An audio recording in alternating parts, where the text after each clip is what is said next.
Salut les amoureux du ballon rond, j'espère que vous avez la forme ce matin. On démarre ce tour de la presse sportive en Angleterre avec Manchester City qui a fait son entrée en lice dans ce nouveau format de la Coupe du Monde des clubs. Les Sky Blues n'ont pas raté leur début dans la compétition avec une victoire 2-0 face au Wydad Casablanca. Les hommes de Pep Guardiola ont démarré la rencontre pied au plancher avec un but dès la deuxième minute de Phil Foden. Voilà qu'il te regarde, placarde le Manchester Evening News ce mercredi matin sur sa une.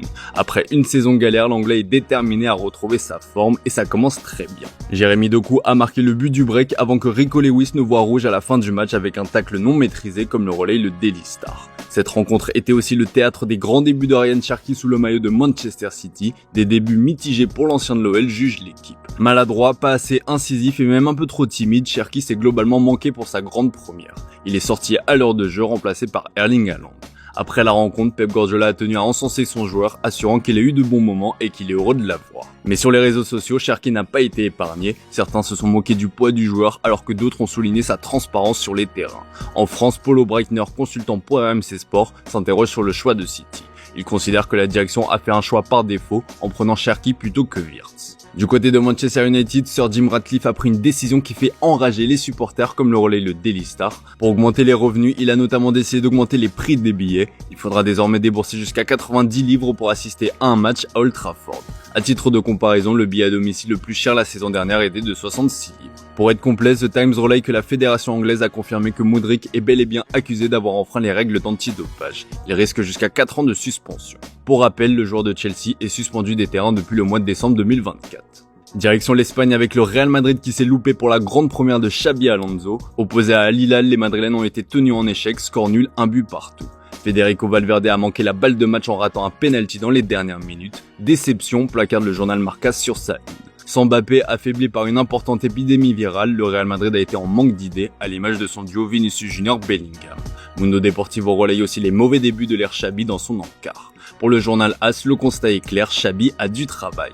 Les recrues Højsund et Alexander-Arnold étaient attendus, ces derniers n'ont globalement pas crevé l'écran à cause d'un manque d'automatisme clair et face à une équipe d'Al Hilal joueuse. Leurs débuts n'ont pas apporté grand chose pour modifier la ressemblance de cette équipe madrilène avec celle d'avant la Coupe du Monde des clubs, analyse le journal AS. En Angleterre, le Daily Mail a qualifié les débuts d'Alexander-Arnold de difficiles, occupé en défense et aucune chance de montrer ses talents légendaires sur coup de pied arrêté, écrit The Times. Défensivement, l'équipe a été très fébrile, offrant énormément de situations d'égalité, voire de supériorité numérique aux joueurs offensifs d'Al Hilal. Il y a eu un manque de créativité flagrant au milieu de terrain et des prestations individuelles globalement assez décevantes, de quoi inquiéter la presse madrilène. Mais avec seulement quelques entraînements sous les ordres de Xabi Alonso, il semblait clairement difficile de faire mieux ce soir. Le Real Madrid devra montrer un autre visage face à Pachuca dimanche soir, et ce sera probablement sans Mbappé qui a passé des heures difficiles à cause de son virus. Le Français a été placé à l'isolement dans sa chambre d'hôtel pour éviter de contaminer d'autres membres du groupe. Selon Marca, ce dernier a rencontré des difficultés à s'alimenter au point de changer son régime. Son état de santé et les fortes températures à Miami ont poussé le staff à mettre la star au repos, de quoi inquiéter.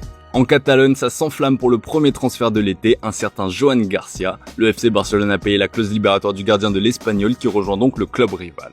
Un premier transfert qui en appelle d'autres comme le Signal Sport. Car oui, on rappelle que la direction barcelonaise est en train de finaliser le transfert de Nico Williams. Comme on vous l'a révélé, l'Espagnol a un préaccord avec le club catalan. Sport indique que Deco s'est déplacé à Ibiza pour rencontrer le joueur et peaufiner les derniers détails de l'opération. A priori, le Barça devrait débourser 58 millions d'euros correspondant à sa clause libératoire. De son côté, Nico Williams met la pression pour que tout soit bouclé rapidement. L'ailier et son entourage souhaitent résoudre ce problème avant que le joueur ne commence la pré-saison. Il connaît notamment la pression qu'il subira pour l'avoir vécu la saison dernière. Il souhaite communiquer sa décision à l'Athletic Bilbao dès que possible afin de finaliser l'accord en juillet et de rejoindre le Barça immédiatement.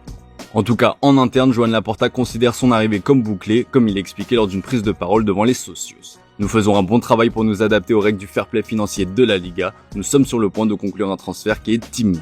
L'homme fort du Barça a aussi annoncé qu'un autre transfert se fera. L'identité de cette recrue demeure pour l'heure inconnue. On file en Italie avec la Juventus qui a parfaitement réussi ses débuts dans la compétition avec un 5-0 infligé à Al Ain. Auteur d'un doublé, Randal Kolo Muani a régalé. Après la rencontre, l'attaquant prêté par le PSG a notamment confirmé son envie de rester. Problème, à en croire la une du Corriere dello Sport, Comoli vote Jonathan David. Le Canadien a notamment l'avantage d'être libre, contrairement à RKM que le PSG ne lâchera pas si facilement. L'ancien attaquant lillois souhaite un salaire de 7 millions d'euros, auquel s'ajouteront une commission de 12 millions d'euros pour les agents, plus une prime à la signature d'1 million.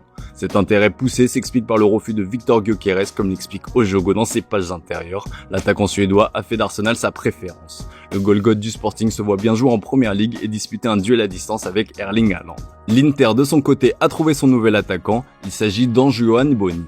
Me voici, placard de la Gazzetta dello Sport. Un accord a été trouvé avec l'attaquant de Parme, l'Inter espère conclure l'affaire entre 22 et 23 millions d'euros. Enfin, pour être complet, le journal Ova Piros indique qu'Al Hilal ne lâche pas Théo Hernandez. Poussé vers la sortie par l'AC Milan, le français était dans le viseur de l'Atlético de Madrid. L'opération ne devrait toutefois pas se conclure, du coup l'intéressé réfléchit à l'offre saoudienne. Le Milan AC réclamerait 35 millions d'euros pour libérer son joueur. Allez, on termine ce tour de la presse sportive avec le Paris Saint-Germain qui peut voir sereinement l'avenir avec Seny Malgoulou dans ses rangs. À 19 ans, le milieu polyvalent incarne le présent et l'avenir du club parisien. Mis à l'honneur par le journal Le Parisien ce mercredi, le dernier buteur de la finale de la Ligue des Champions vit un rêve éveillé. C'est le Titi parisien qui a le plus joué cette saison et Luis Enrique l'adore. Il devrait profiter de cette Coupe du Monde des clubs pour grappiller encore un peu plus de temps de jeu et s'imposer comme un élément essentiel dans la rotation du PSG. Du temps de jeu, il pourra en avoir demain face à Botafogo. En attendant, les joueurs parisiens profitent du séjour aux États-Unis pour se détendre. C'est la colo mais pas trop, écrit l'équipe. Le quotidien français décrit le programme des Parisiens, c'est travail le matin et temps libre l'après-midi. Hier, on a notamment vu des joueurs en profiter pour faire une escapade à Disneyland. De quoi se changer les esprits tout en gardant un objectif en tête, remporter cette première édition de la Coupe du Monde des clubs. Et pour être complet, Booba a sorti un son pour célébrer le sacre européen du PSG. Dans ce morceau intitulé Ici c'est Paris, le rappeur s'en est pris à Kylian Mbappé. Il a trahi la Honda qui veut dire la famille pour de la tortilla. Pour les plus curieux, le son est disponible sur toutes les plateformes d'écoute. Voilà les amis, c'est tout pour ce matin, merci pour votre fidélité.